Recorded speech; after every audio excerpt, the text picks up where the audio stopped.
네, 11번 문제 이어서 보도록 하겠습니다. 장기요양보험료는 국민건강보험법에 따라 산정된 보험료액에 국민건강보험료액에서 경감 또는 면제되는 비용을 공제한 금액에 장기요양보험료율을 곱해서 산정한 금액으로 하는데 이 결정을 바로 장기요양위원회 심의 거쳐서 대통령령으로 하고 있습니다. 여기까지가 법에서 얘기하는 거고 장기요양보험법의 법률의 내용이 있고 그 하위의 내용이 이제 대통령령으로 되어 있는데 대통령령에는 상세한 내용이 있어요. 이 시행령 얘기하는 거예요. 시행령에는 장기요양보험료율이 나와 있습니다. 이게 이제 이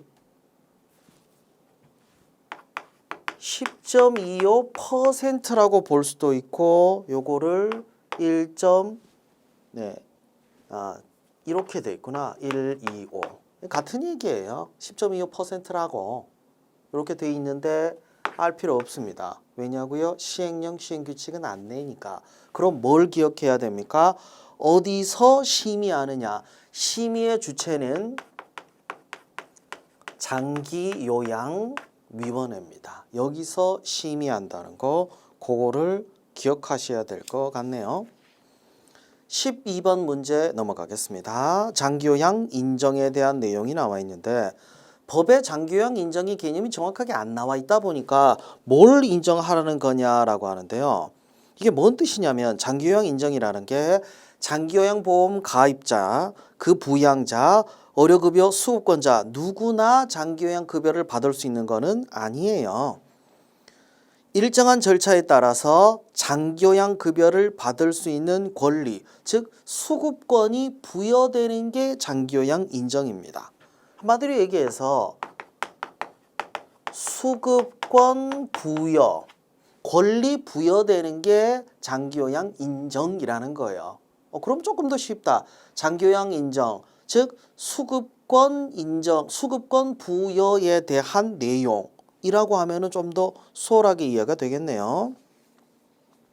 자, 1번입니다. 장기요양 인정 신청 자격은 장기요양 보험 가입자에 한정되냐? 보험 가입자가 쓰러져요. 그럼 못할 거 아니에요. 그럼 어떡해? 그 피부양자가 할 수도 있죠.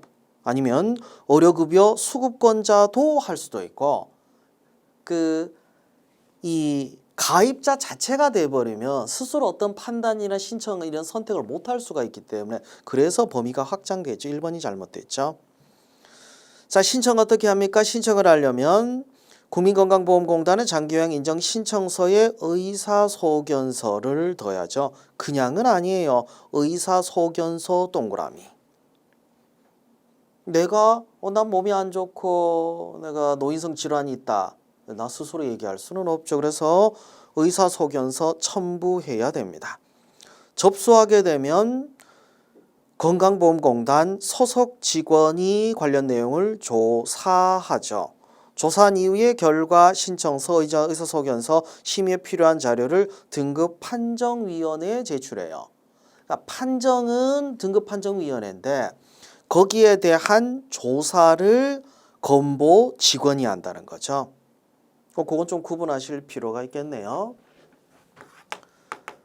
자, 신청을 하고 신청은 가입자뿐만 아니라 피부양자도 할 수 있다고 했습니다. 그러면 여기에 대해서 조사를 누가 하냐? 이건 건보 직원이 한다고 했죠. 직원이 조사한 걸 넘기면은 등급에 대해서 이 사람이 어떤지에 대한 판정은 누가 합니까? 이건 판정위원회에서 한다는 거죠. 신청과 조사와 판정의 주체를 구분하시는 게 필요할 것 같네요. 그리고 건보가 하는 역할들이 좀 있죠. 건보가 제출하면 직원이 하고 즉 건강보험공단이 조사한 후에 등급판정위원회에 제출을 해서 등급판정위원회에서 심의를 끝내고 나면 등급판정위원회에서 인정서를 수급자에게 보내려니까 뭐 직원도 없고 힘들잖아요. 그래서 어디서 대행합니까? 건강보험공단에서 인정서를 신청자에게 보내주는 걸로 장기요양 인정 절차가 진행됩니다.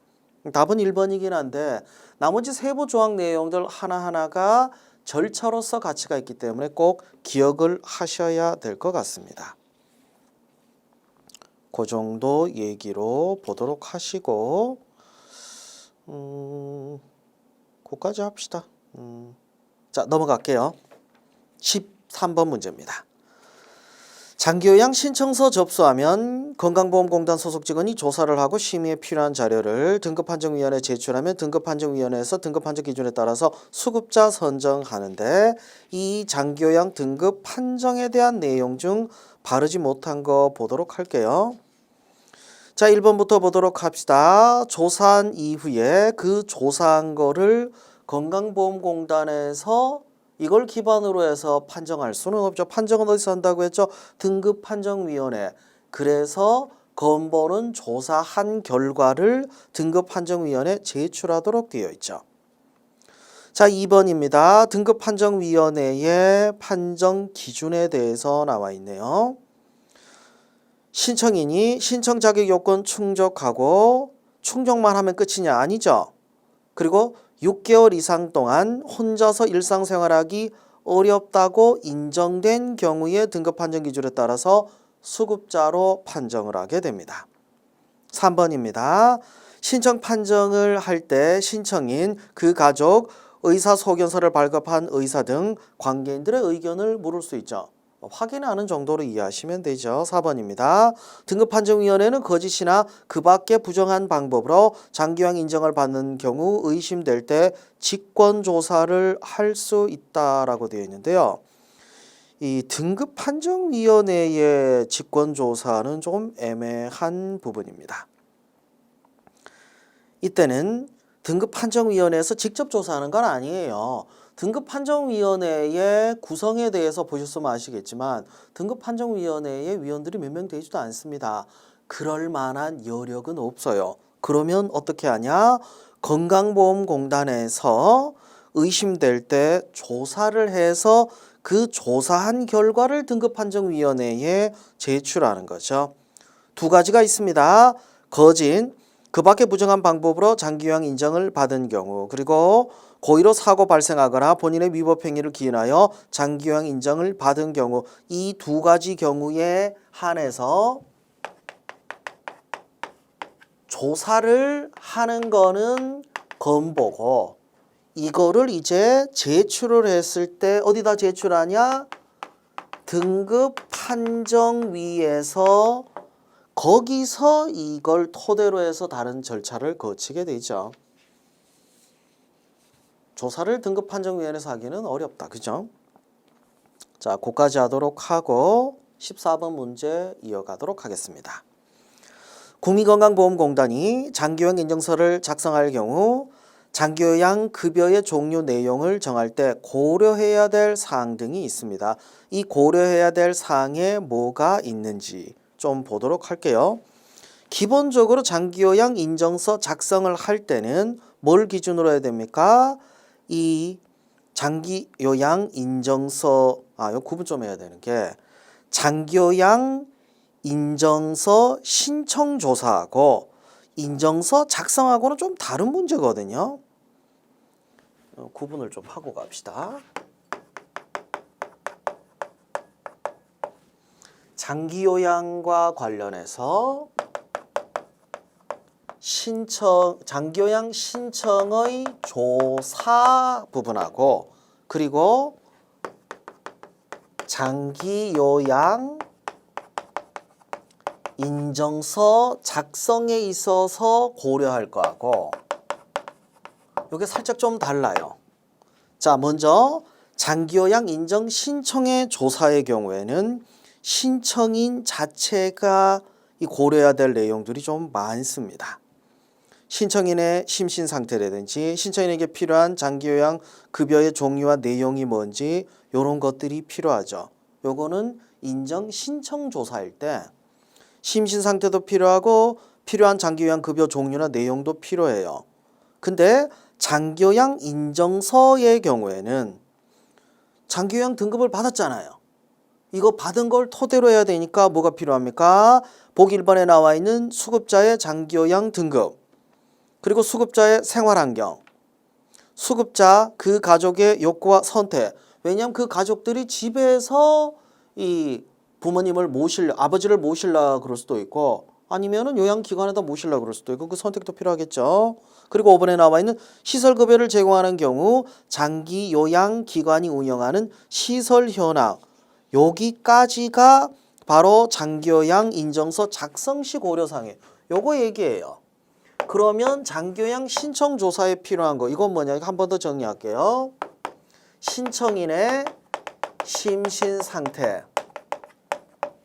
그리고 필요한 급여의 장기요양 급여의 종류와 내용, 기타 보건복지부 내용으로 정한 거. 요 두 가지는 신청조사에 대한 내용이지 인정서 작성하고는 상관이 없죠. 그래서 답은 3번이 되겠네요. 그건 좀 구분하셔야 될 것 같네요. 자, 15번 문제 넘어가도록 할게요. 장기요양 인정의 신청, 장기요양 인정의 갱신 신청 또는 장기요양 등급의 변경 신청, 요거를 이 대상자가 직접 못하는 경우도 있죠. 직접 수행할 수 없을 때 대리할 수 있는 사람 누가 있을까요? 자, 장기요양 급여를 받고자 하는 자 또는 가족도 있겠죠. 근데 가족이 없으면 그러면 친족도 있겠죠. 그러니까 친족은 간단하게 얘기하면 법적인 친척이라고 보시면 돼요. 근데 모든 친척이 다 친족은 아닙니다. 배우자의 혈족의 배우자 뭐 이런 기준이 있는데 그런 기준으로만 뭐 예를 들어서 배우자의 혈족의 배우자 뭐 이런 것들 아니면 이런 거예요. 그러니까 아들의 부인, 며느리는 친족이 될 수는 있겠죠. 뭐 그렇다고 해서 8촌, 9촌 넘어가는 사람이 친족이라는 얘기는 아닙니다. 자, 그럴 가족도 친족도 아무도 없으면 누가 할 수 있을까요? 사회복지 전담 공무원이 할 수도 있겠죠. 그리고 또 누가? 치매 안심센터. 만일에 치매로 그런 센터에 있다. 그럼 거기 장이 대신 신청해 주는 것도 가능하겠죠. 하지만 국민건강보험공단 직원이 하기에는 좀 무리네요. 국민건강보험공단 직원들 할 일이 진짜 많습니다.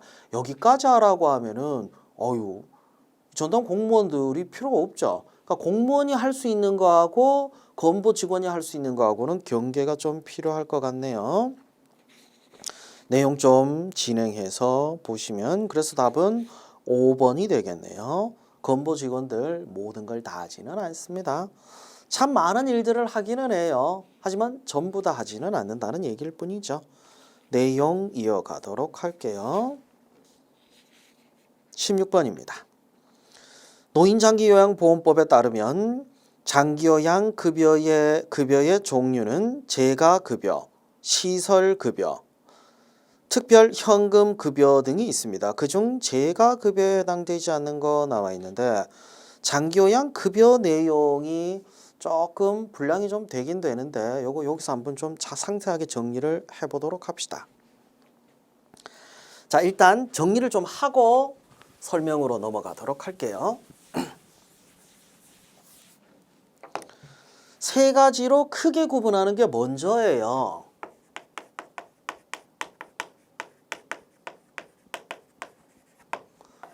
장기요양 급여는 크게 두는 게 재가급여가 있고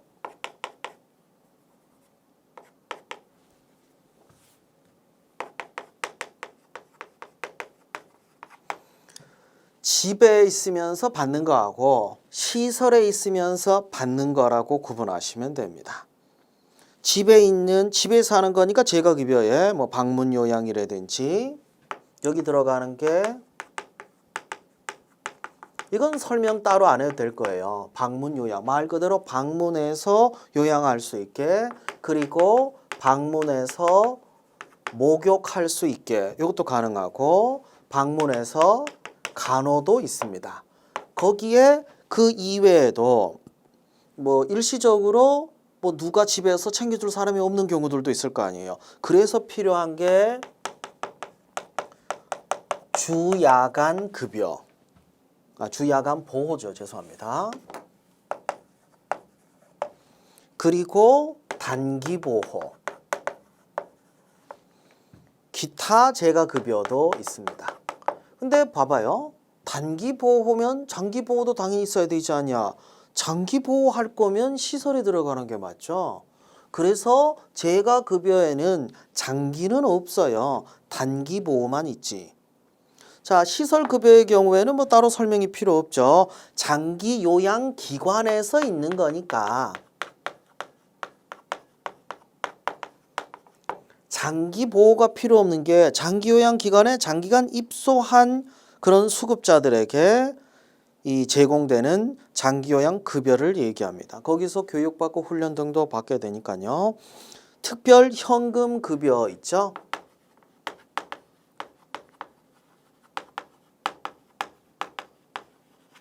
말 그대로 특별한 경우에 현금으로 지급되는 겁니다. 가족 요양비가 있고 가족 요양비라고 하는데 가족 장기 요양 급여를 얘기하는 겁니다. 특례 요양비, 특례 장기 요양 급여를 얘기하는 거죠. 그리고 요양병원 간병비가 따로 있죠. 요양병원 장기 요양 급여를 이야기하는 거죠. 그렇게 구분되는 내용들이 있는데 16번 문제를 보면서 정리해 보도록 합시다. 자, 크게 세 가지로 구분했죠. 노인장기요양보험법에 따르면 장기요양 급여의 종류는 재가급여, 시설급여, 특별현금급여. 요게 나오면은 여러분은 그 카테고리가 나와야 돼요. 그래야 분류가 가능하죠. 다음 중 재가급여에 해당되지 않는 것은 나와 있네요. 기타 재가급여, 방문요양, 방문간호, 단기보. 이거는 집에서. 근데 이번에 나와 있는 요양병원 간병비는 집에서 하는 거는 확실하게 아니죠. 이거는 특별 현금급여에 해당이 되는 내용이니까. 그래서 답은 2번 되겠네요. 17번 문제 보도록 하겠습니다. 장기요양 급여 중에서 다음 보기에서 설명하고 있는 거 볼게요. 자, 수급자는 하루 중 일정 기간, 일단 일정 기간이라고 하는 게 포인트고, 장기요양 기관에서 보호하여. 그럼 장기요양 기관에서 가는 거니까 시설급여 아니냐. 시설급여는 장기요양 기관에서 장기간 입소한 경우에요. 이건 그게 아니죠. 하루 중 일정 기간이라고 했으니까 하루 중 일정 기간 동안 보호하면서 신체활동 지원 및 심신기능 유지 향상을 위한 교육훈련 등을 제공하는 장기요양 급여. 자, 이거는 어디에 해당이 될 것 같아요? 이건 아니죠. 이것도 아니죠. 재가급여에 들어가죠. 재가급여 중에서 그나마 가장 근접한 게 두 개가 있죠. 주야간 보호 그리고 단기 보호로 나눠져 있죠. 그 중에서 하루 중 일정 기간이라고 되어 있는 것은 주야간 보호에 해당이 됩니다. 답은 4번 되겠네요. 단기 보호는 아니고요. 그건 좀 구분할 필요가 있을 것 같네요. 자, 그 정도 내용으로 보시고, 자, 18번 문제 이어가도록 할게요. 다음 중 어느 하나에 해당되는 수급자가 방문요양에 상당한 장기요양 급여를 받을 때 지급할 수 있는 장기요양 급여는 뭔가? 조금 특수한 경우죠. 도서, 벽지. 그러니까 장기요양 기간이 별로 없는데요. 외지인데. 뭐 어디 섬인데 뭐 사람 뭐 두세 명 살고 이런 데 있잖아요. 보건복지부 장관이 정하여 고시하는 지역에 거주하는 경우 해당이 됩니다. 두 번째, 천재지변 등으로 인해서 장기요양 기관이 제공하는 장기요양 급여를 이용하기 어렵다고 인정하는 자.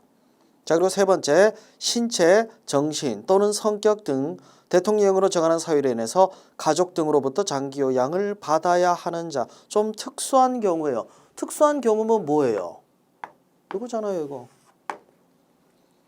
특별 현금 급여 중에 바로 가족 요양비가 되겠죠. 간단하게 얘기해서 수급자가 아주 외진돼 있거나 혜택을 받기 어려운 상황이에요. 이럴 때 가족 요양비를 지급할 수 있다고 노인장기요양법 24조에 나와 있죠. 요거 얘기였습니다. 가족 요양비. 개념이 좀 다르죠. 자, 그거까지 보시고 참고로 가족 요양비 지급액은 이 일정액으로 금액이 정해져 있습니다. 매월 수급자에게 15만 원 지급된다고 하네요. 참고로만 알아둡시다. 저도 하나 걱정되는 것 중에 하나가 분명히 시행령 시행규칙은 출제하면 안 된다라고 얘기했는데 글쎄요. 조금 불안한 건 뭐냐면 출제하는 사람이 헷갈려서 내버리면 어떡할까? 이건 너무 걱정하지 맙시다. 뭐 거기까지 생각하면 공부할 수 있겠어요. 그죠? 자, 19번 문제 넘어가도록 할게요. 장교양 급여를 받기 위해 장교양 기관에 제시해야 될 서류를 바르게 짝지은 거 보도록 합시다. 장교양 급여를 받으려면 일단 뭘 해야 됩니까? 장기 요양을 인정받는 서류가 필요하겠죠. 바로 장교양 인정서입니다. 그 다음 필요한 게 뭡니까? 장교양 급여를 받아서 이걸 가지고 뭘 어떻게 할 거냐라는 계획이 있어야겠죠. 표준 장교양 이용 계획서입니다. 답은 2번 되겠죠. 수급자는 장교양 급여를 언제부터 받을 수 있냐? 장교양 인정서 그리고 표준 장교양 이용 계획서가 도달한 날로부터 받을 수 있습니다. 수급자는 반드시 이걸 제출해야 돼요. 그럼 제출 못하면 어떻게 될까요? 왜냐하면 상황에 따라서 수급자가 뭐 글을 못 읽을 수도 있고 제출할 상황도 안 되고 이럴 때는 장기요양 기관은 공단에 전화나 인터넷을 통해서 그 자격을 확인할 수 있습니다. 그거 구분하시면 되고 수급자가 해야 될 역할이 있고 공단이 해야 될 역할이 있고 장기요양 기관이 해야 될 역할들이 있습니다. 그 역할에 대한 구분이 필요한 문제였죠. 답은 2번이었습니다. 자, 20번 문제 넘어갈게요. 장기요양 급여 제공에 대한 내용 중 바르지 못한 겁니다. 자, 1번 수급자는 장기요양 급여를 받기 위해서 장기요양 기관에 장기요양 인정서, 표준 장기요양 이용 계획서를 제출하면 이를 바탕으로 2번입니다. 장기요양 기관은 장기요양 급여 제공 계획서 작성하고 수급자 동의 받아서 이거를 공단에 통보합니다. 그럼 3번입니다. 건강보험공단은 특별 현금급여를 받는 수급자 신청이 있는 경우에는 수급자 명의의 지정된 계좌로 입금, 뭐 당연한 얘기겠죠. 4번입니다. 장기요양 급여는 수급자의 심신 상태 및 재무 상태를 고려하여 산정한 월 한도액 범위 안에서 제공한다라고 되어 있는데 말이 좀 웃기지 않나요? 재무 상태를 그러면 재무 상태가 좋으면 제공 안 해도 돼요. 나쁘면 더 많이 줄까요? 그것도 조금 문제는 있겠죠. 월 한도액은 그렇게 정하는 게 아니고 월 한도액은 장기요양 등급 및 장기요양 급여의 종류를 고려해서 산정하도록 되어 있지 수급자의 심신 상태, 재무 상태하고는 상관이 없어요. 심신 상태 등을 반영해서 장기요양 등급이 결정될 거 아니에요. 그리고 장기요양 등급이라든지 요양급여는 재무 상태하고 아무 상관이 없어요. 답은 4번이 되겠죠.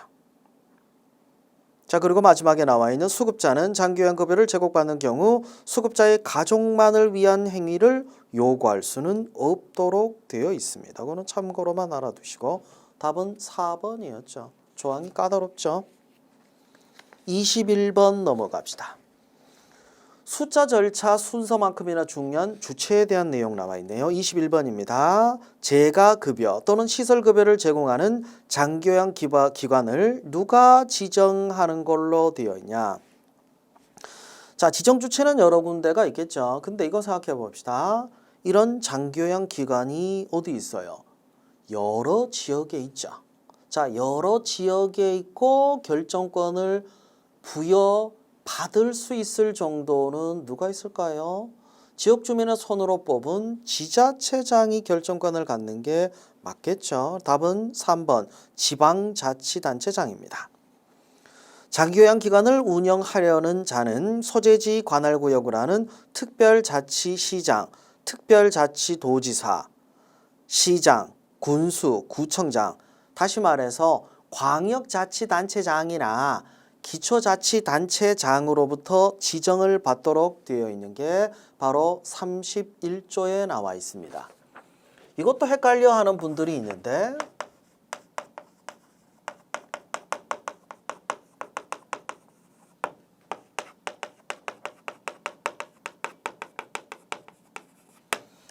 광역자치단체라고 하는 게 특별시,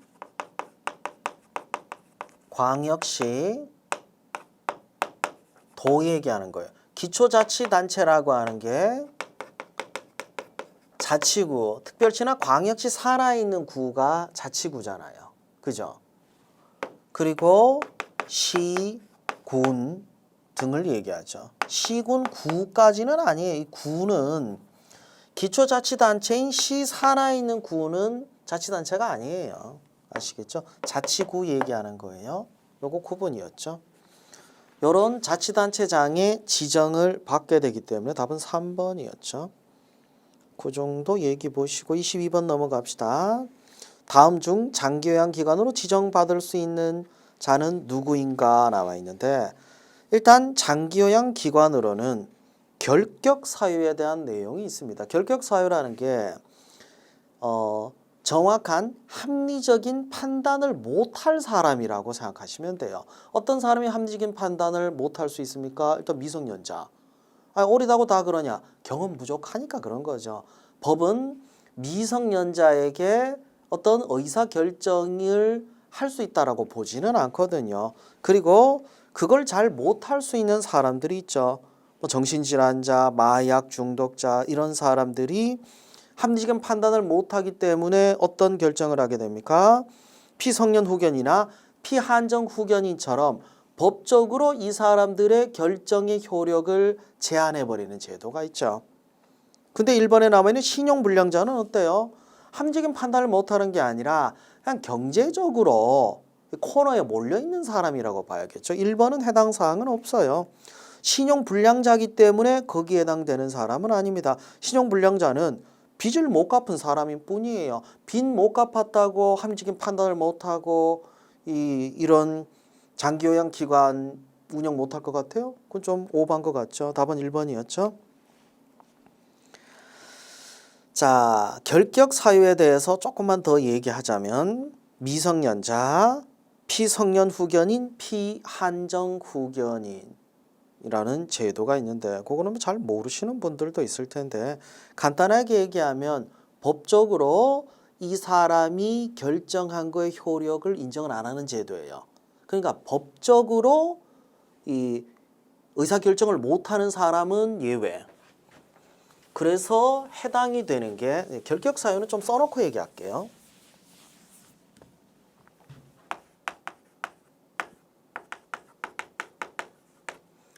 첫 번째가 미성년자. 여기서 얘기하는 거는 민법상 미성년자에 대한 얘기입니다. 형법상 미성년자는 아니고요. 피성년 후견인 또는 피한정 후견인. 법원으로부터 선고, 피성년 후견인, 피한정 후견인 선고를 받은 사람은 법적으로 의사결정을 못한다고 보시면 돼요. 그 다음에 위험한 사람이 정신질환자죠. 정신질환자들에게 맡길 수는 없죠. 그 다음이 마약 중독자. 무슨 짓을 어떻게 할지 알 수 없잖아요. 그리고 요거는 조금 다른 얘기인데 신용불량자라고 해서 이 사람이 아무런 활동을 못하는 건 아닌데 경제적으로 아예 활동을 못하는 사람도 있습니다. 뭐냐면 파산 선고 받은 사람이에요. 파산 선고를 받았는데 복권이 안 됐다. 이게 뭐냐면 아예 경제활동을 못, 통장도 못 만들어. 그러니까 장기요양 기관 지정은 안 될 수밖에 없죠. 그리고 범죄자의 경우에도 해당이 됩니다. 금고 이상의 형을 선고받은 적이 있는 전과자이기 때문이 아니라 형 선고받고 나서 아직도 기간, 형의 집행기간이에요. 집행기간, 집행유예 선고받았다더라도 유예기간이지 그 죄가 없다는 건 아니잖아요. 이런 경우가 해당이 되죠. 이런 경우에는 결격사유, 법적으로 경제적으로 활동이 제한된 사람들의 경우는 결격사유에 해당이 된다는 것만 알아두도록 합시다. 내용 이어갈게요.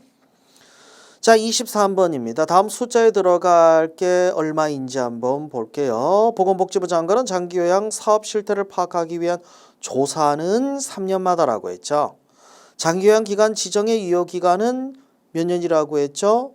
6년이라고 했죠. 그래서 답은 2번인데 한 번 더 기억합시다. 아까 했던 내용이니까 짧게 할게요. 5년, 6년. 어차피 연도 기억할 것 셋밖에 없죠. 장기요양 사업 실태조사 3년. 행정제처분, 행정제재 처분 효과 승계 3년인데 그건 알 필요 없고 장기요양위원회 등급판정위원회 위원 임기 3년. 장기요양 기본계획 수립 시행은 5년 단위. 장기요양 기간 지정 유효기간 6년, 3년, 3년, 5년, 6년. 기억하시면 되겠죠. 답은 2번이었죠. 24번 넘어갑시다. 24번은 장기요양 기간 지정을 갱신하는 절차에 대한 내용 나와 있네요. 바르지 못한 거 보도록 합시다. 자, 1번 내용입니다. 장기요양 기간의 장은 장기요양 기간 지정을 유지하기 위해서는 소재지를 관할구역으로 하는 지자체장에게 지정 유효 기간이 끝나기 30일 전까지 갱신 신청해야 된다라고 되어 있는데 유효 기간이 30일 만에 너무 빡빡합니다. 기간이. 그러면 기간을 좀 늘려야겠죠. 90일입니다. 90일 전까지 지정갱신 신청해야 돼. 1번 틀렸죠. 나머지 내용들 중에는 갱신 신청을 받고 심사 필요하다고 하면은 장기요양 기간에 추가 자료 제출 요구하거나 소속 공무원으로 하여금 현장 조사하면 되죠. 건보직원이 아니라 소속 공무원이에요. 자, 지정갱신. 유효기간 내에 완료 못하면 큰일 나죠. 이럴 때는 심사 결정이 이루어질 때까지는 유효한 것으로 봅니다.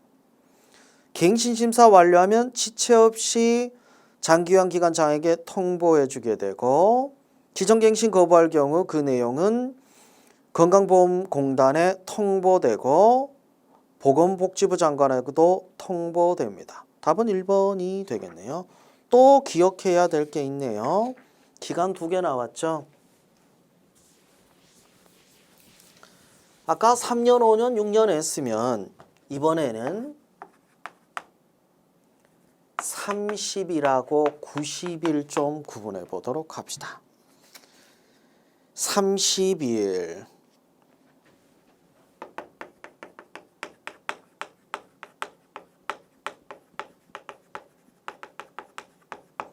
장기요양 등급 판정은 30일 이내에 완료돼야 됩니다. 그리고 갱신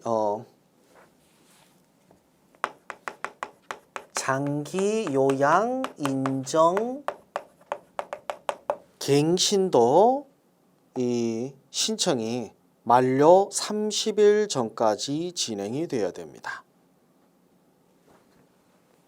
그리고 장기요양기관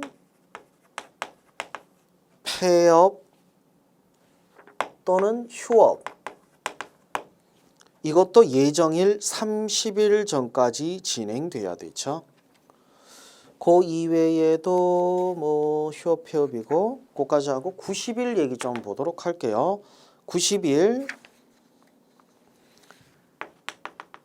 장기요양기관 지정갱신은 장기요양 인정갱신은 30일인데 장기요양 기관 지정갱신은 90일 전까지 유효기간이 끝나기 90일 전까지 해야 됩니다.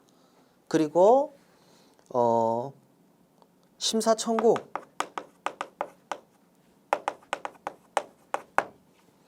장기요양 인정이라든지 장기요양 등급이라든지 이런 공단 처분에 이의가 있으면은 심사 청구를 할 수 있어요. 이 심사 청구라고 기억하시면 되죠. 이 심사 청구는 처분이 있음을 알 날로부터 90일 이내에 문서로 해야 돼요. 90일 이내에 문서로 꼭 해야 됩니다. 그리고 재심 청구 또 있죠.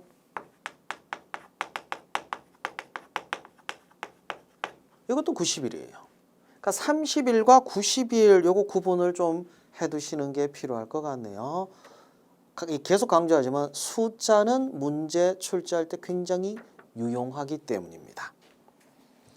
자, 25번 문제 넘어가도록 할게요. 장기요양 기간은 수급자가 장기요양 급여를 쉽게 선택할 수 있도록 하고 장기요양 기관이 제공하는 급여의 질을 보장하기 위하여 장기요양 기간별 급여의 내용, 시설 인력 등 현황 자료 등을 어디에 게시하냐? 어디에 게시해야 쉽게 볼 수 있을까요? 장기요양 기관은 수급자가 장기요양 급여를 쉽게 선택할 수 있도록 하기 위해서 공단이 운영하는 인터넷 홈페이지 거기다 게시하도록 되어 있죠. 바로 4번 건강보험공단 인터넷 홈페이지예요. 여기서 보는 게 편하죠. 왜냐하면 건강보험공단이 이런 일을 전담하도록 되어 있으니까 홈페이지도 보기 편하게 되어 있어요. 근데 이게 보건복지부에서 관할하는 업무가 얼마나 많은데 그걸 찾아요. 광역자치단체, 기초자치단체 그것도 어렵죠. 장기요양 기관은 이런 결정권을 가지고 있지는 않아요. 장기요양 급여와 관련해서 그런 전반적인 거를 보기 위한 건데 장기요양 기관이 쉽게 선택하게 하기 위해서 이 자료를 해당 기관에 올리는 거는 보기가 힘드니까 건강보험공단 인터넷 홈페이지 답은 4번이었죠. 그 내용까지 정리해 봤습니다.